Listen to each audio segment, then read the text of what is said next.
There's another complaint, Elena. Sarah, my assistant manager, handed me yet another letter. Her face was tight with worry as I scanned the formal notice. Our third anonymous health code violation report this month. I knew exactly who was behind it.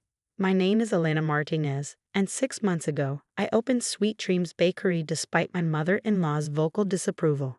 Victoria Reynolds wasn't just any disapproving in-law. She was the queen of Chicago Cuisine, owner of 5 upscale restaurants and food critic for the city's most prestigious magazine. And she had decided that my quaint little hobby was beneath her son's social standing. What she didn't know was that before marrying her precious Daniel, I'd spent years studying at Cordon Bleu and interning under renowned pastry chefs. Sweet Dreams wasn't just a hobby. It was everything I'd worked for, my dream finally taking shape in sugar, flour, and determination. But Victoria couldn't stand the thought of her Harvard-educated son being married to just a baker. I set the complaint letter aside and looked around my kitchen. The stainless steel surfaces gleamed, every tool meticulously organized, recipes carefully tested and perfected. I put everything I had into this place, my savings, my heart, my future. What are we going to do? Sarah asked, wringing her hands. That's the third inspection this month. They're killing us with paperwork and fees. We keep doing what we've always done, I replied, straightening my apron. Everything by the book, everything perfect. She can send all the inspectors she wants. But even as I said it, I knew Victoria's campaign against my bakery went far beyond health inspections. Over the past month, 3 of our suppliers had suddenly canceled their contracts. Long-standing wholesale accounts mysteriously dropped us. And somehow, rumors of food poisoning had started circulating on local food blogs, despite not a single confirmed incident. The bell above the door chimed, and I looked up to see Daniel walking in, his suit slightly rumpled from a long day at his law firm. One look at his face told me he'd heard. "Elena," he said, running a hand through his dark hair. "We need to talk." I nodded to Sarah, who quietly excused herself. Daniel waited until she was gone before speaking.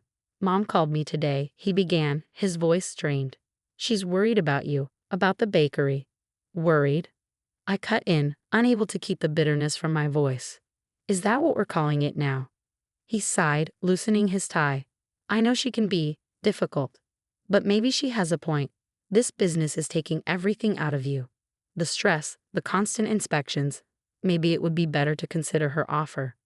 Ah yes, Victoria's generous offer to buy out my lease and give me a consulting position at one of her restaurants. As if I hadn't heard the contempt in her voice when she made the suggestion. "Daniel," I said carefully, "your mother isn't worried about me. She's systematically trying to destroy everything I've built because it doesn't fit her image of what your wife should be." "That's not," he started, but I held up a hand. 2 months ago, Georgia suddenly stopped selling us flour after 10 years of business. Last week, the Meyer account dropped us with no explanation. And now these inspections. I pulled out my phone, showing him the latest review on Yelp.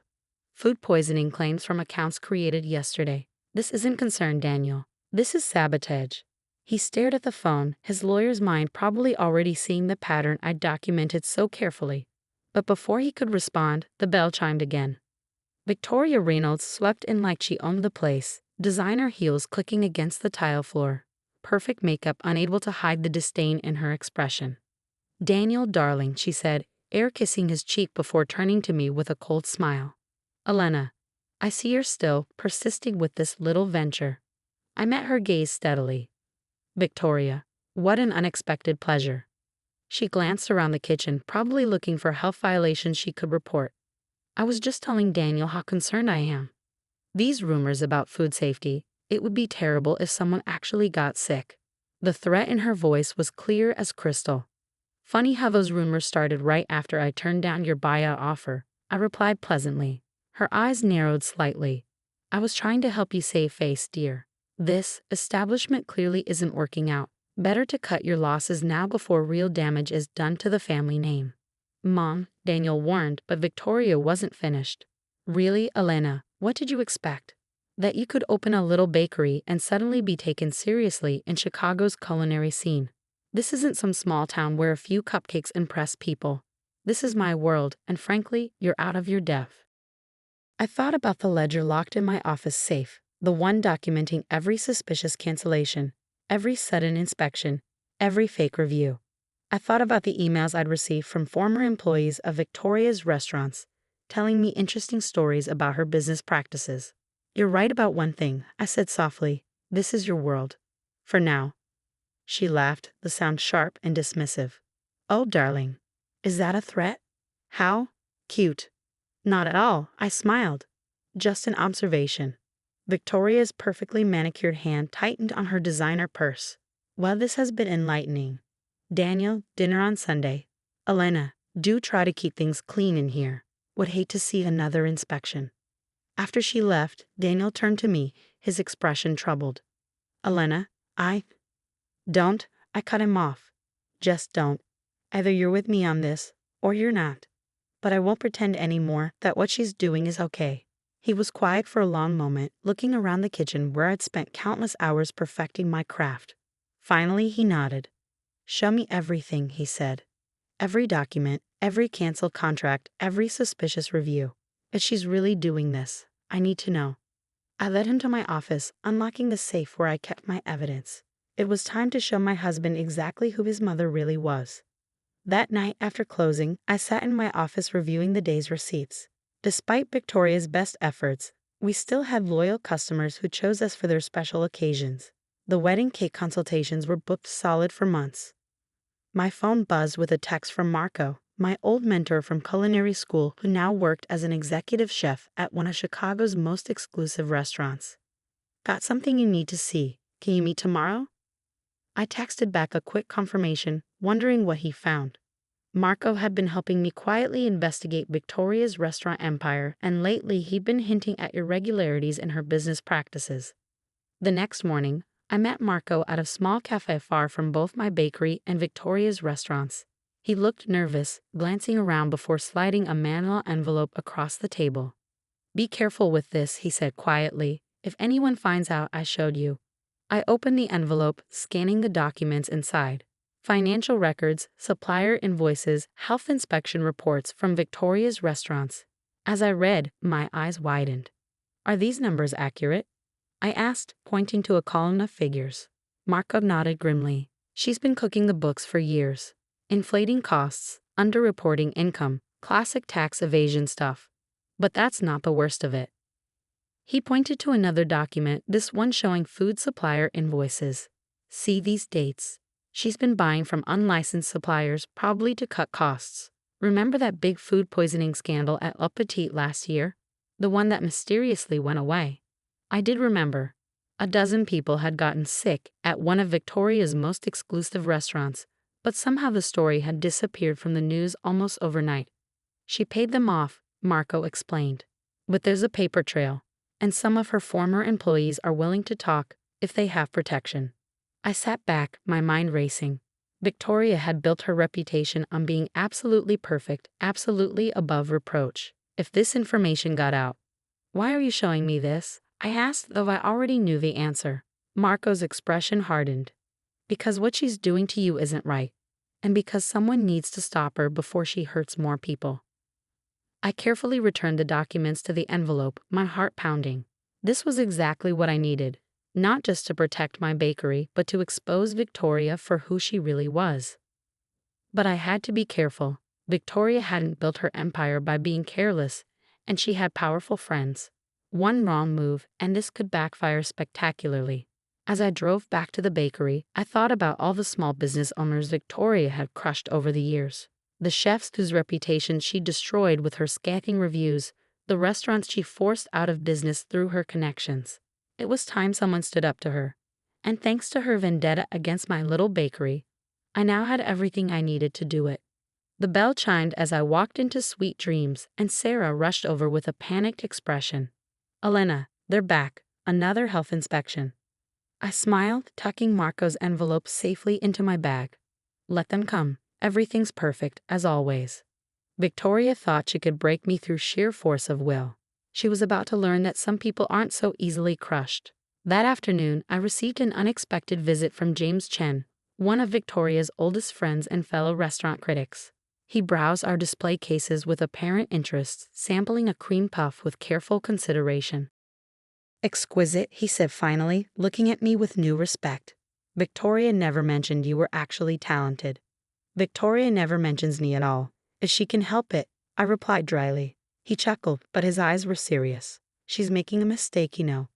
Going after you like this. It's drawing attention she doesn't need right now. My ears perked up at that last part. Oh. James glanced around before lowering his voice. Let's just say, her restaurants aren't doing as well as she'd like people to believe. This crusade against you? It's personal, yes, but it's also distraction. She's trying to maintain her image as the untouchable queen of Chicago dining. I filed that information away carefully. And why are you telling me this? Because Victoria's forgotten something important, he said, selecting another pastry. In this business, reputation is everything. And right now, she's making enemies she can't afford. After you left, I sat down to think. Between Marco's documents and James's warning, a plan was starting to form. Victoria wanted to play hardball.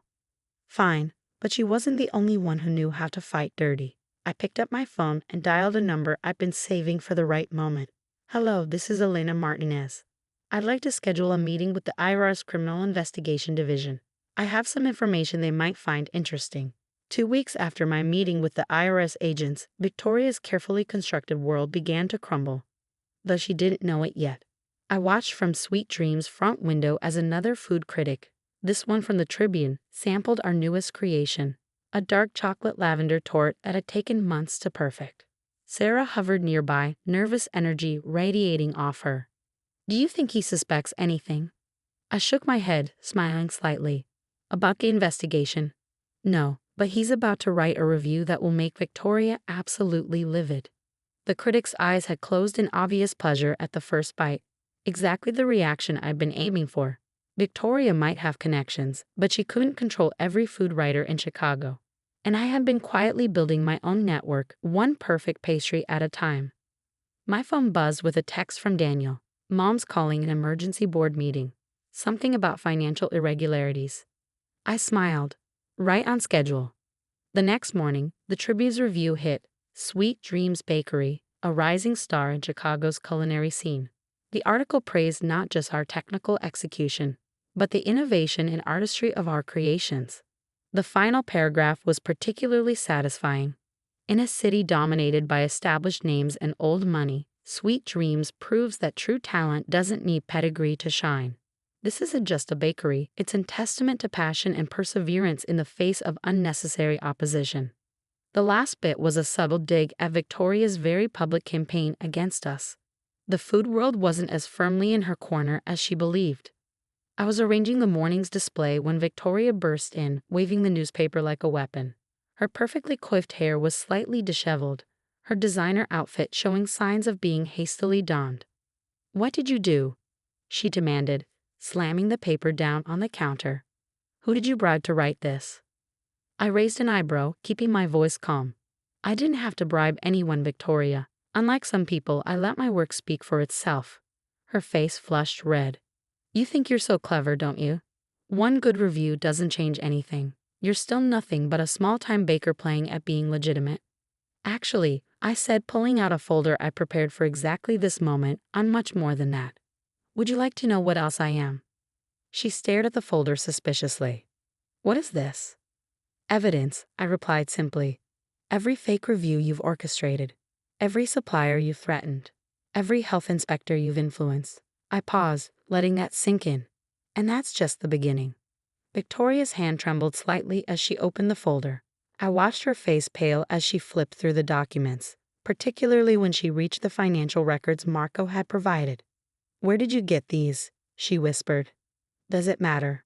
The IRS has copies. They're very interested in your creative accounting practices."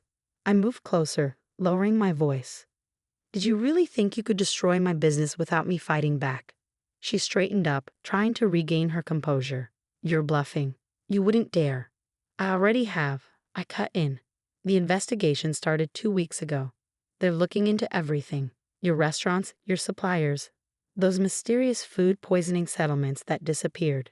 Victoria gripped the counter, her knuckles white. "I'll ruin you," she hissed. "I'll make sure you never work in this city again." I laughed softly. "No, Victoria, you won't. Because right now, you have much bigger problems than my little bakery. As if on cue, her phone rang. She glanced at it, face growing even paler. That's probably your accountant, I said. You should answer it. I hear the IRS is very thorough in their investigations. She grabbed the folder and stormed out, but we both knew the damage was done. Victoria's carefully constructed empire was about to face a reckoning. Over the next few weeks, the Chicago culinary scene was rocked by a series of revelations. First came the news that several of Victoria's restaurants were under investigation for tax evasion. Then the health department launched a probe into her supplier relationships. Former employees started coming forward, sharing stories of corners cut and safety regulations ignored. The food poisoning scandal at Un Petit resurfaced, this time with documents showing the cover-up. Daniel was devastated when the truth about his mother's business practices came to light. But to his credit, he stood by me.